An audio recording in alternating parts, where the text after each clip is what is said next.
Hey, what's up, guys? I want to give you a 2013 NBA Finals preview between the Miami Heat and the San Antonio Spurs. It's been kind of a frustrating playoff so far with all the injuries and everything, but I think everyone's going to be rewarded with a great NBA Finals here. You got the San Antonio Spurs, Miami Heat. This is kind of a dream matchup. There's just a lot of intriguing things behind this whole thing with, LeBron James. His first NBA Finals appearance in 2007 with the Cleveland Cavaliers. The Spurs actually swept them. So that's kind of embarrassing. That had to be a bitter pill to swallow, getting swept, and you finally get the chance to avenge that whole situation for LeBron. That kind of could be a distraction for Miami, because the media is going to make it all about, LeBron versus Spurs. So that might take some of the fire away from the supporting cast, but I wouldn't look too much into that.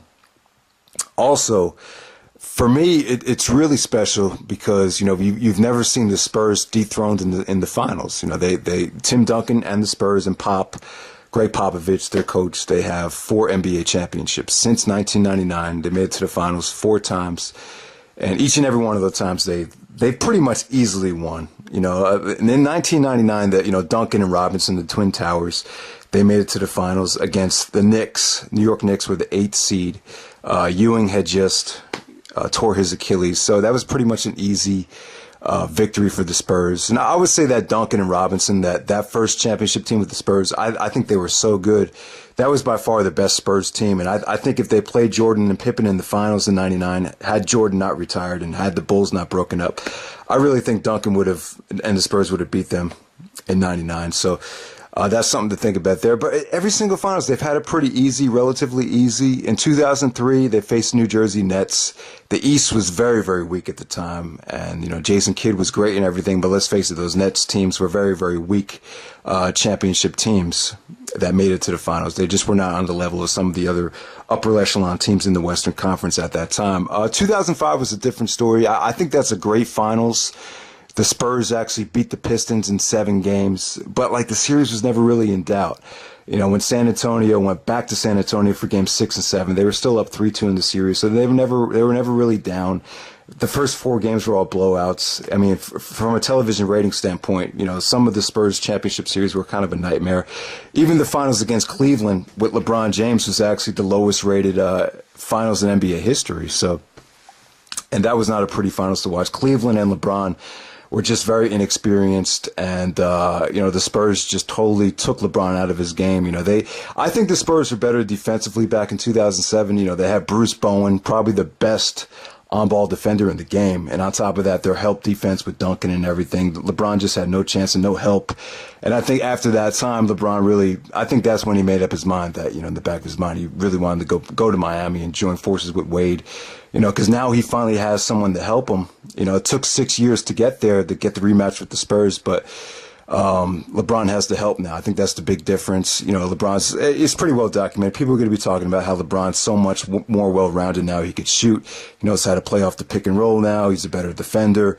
It's not going to be a sweep this time. I'm still going to give the advantage to the Spurs. I like the Spurs to win this series. And I'm going to give Popovich and the Spurs the edge because they've had 10 days to rest. Now, I think the rest really could hurt you in this situation. But because the Spurs has so many injuries, Tony Parker's ankle, Ginobili's hamstring, Duncan's age, I just think it works well for the Spurs, because they had the rest, and I think when the Spurs have a lot of time to prepare, just like they did against Memphis, they knew what they were getting with Memphis, and they shut Zach Randolph down. I'll just give them the advantage. I really do. And even though Miami has the home court advantage, sometimes it works against you in the finals. The finals, you're dealing with a lot of nerves. So a lot of times the home team is going to lose one of the first 2 games. Then you got 3 games in a row on your home floor. So I definitely do like the Spurs to win. Now, don't get me wrong. I think LeBron and Miami, they're going to have an easier time than they did against Indiana. Indiana was great defensively, but they weren't the offensive juggernaut that the Spurs are. The Spurs just moved the ball a lot better. They're not going to turn the ball over as much as Indiana did. Indiana just wasn't. They didn't have great shooters on the perimeter, and they turned the ball over a lot. Those are 2 things that San Antonio doesn't do. Now, the other thing is if they do shut LeBron down, which I don't think they will. They're not going to stop LeBron, but LeBron now it's not like it was with Cleveland. He has the options, Wade and Bosh. I don't think Wade and Bosh are going to slump, go into that huge slump that they did against Indiana. I think against the Spurs, Wade and Bosh will definitely get off a lot more. If Miami has any chance of winning the series, it's a lot of it's going to fall on Wade, because San Antonio has proven in the past that they can, shut LeBron down. So Wade's going to have to be that X factor to really, take him over the top. And I think Ray Allen needs to make some big shots as well. The Miami supporting cast didn't show up against Indiana, and they still got over the hump. But against the Spurs, it can't be like that. I think it needs to be more well-rounded. So we'll see what happens. I'm picking the Spurs to win. I like Duncan to get the Finals MVP. I think it'd be an awesome story. I think Duncan's legacy, this could be huge for him, because if Duncan does win, he'll win his 5th championship, and if he wins the Finals MVP, I think this will be the first time someone's won the Finals MVP 14 years apart. The first time Duncan won the Finals MVP was '99, and now he's winning it again 2013. So the last one to do that was Kareem Abdul-Jabbar. He won the championship in '69, I believe, and then he won it again, in '85, the Finals MVP. So, yeah, this is just going to be a great finals. You get 2 great teams here. I think it's really unpredictable.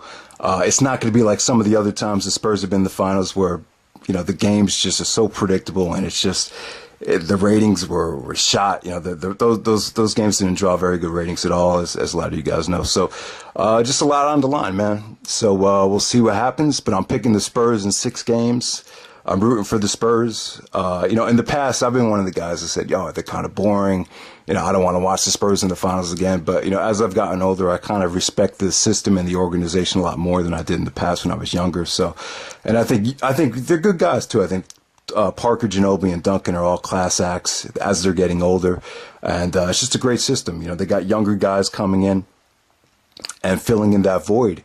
Kawhi Leonard, Danny Green, they just got some great shooters now. They're probably better offensively than they were back in 2007. I think they were much better defensively back then.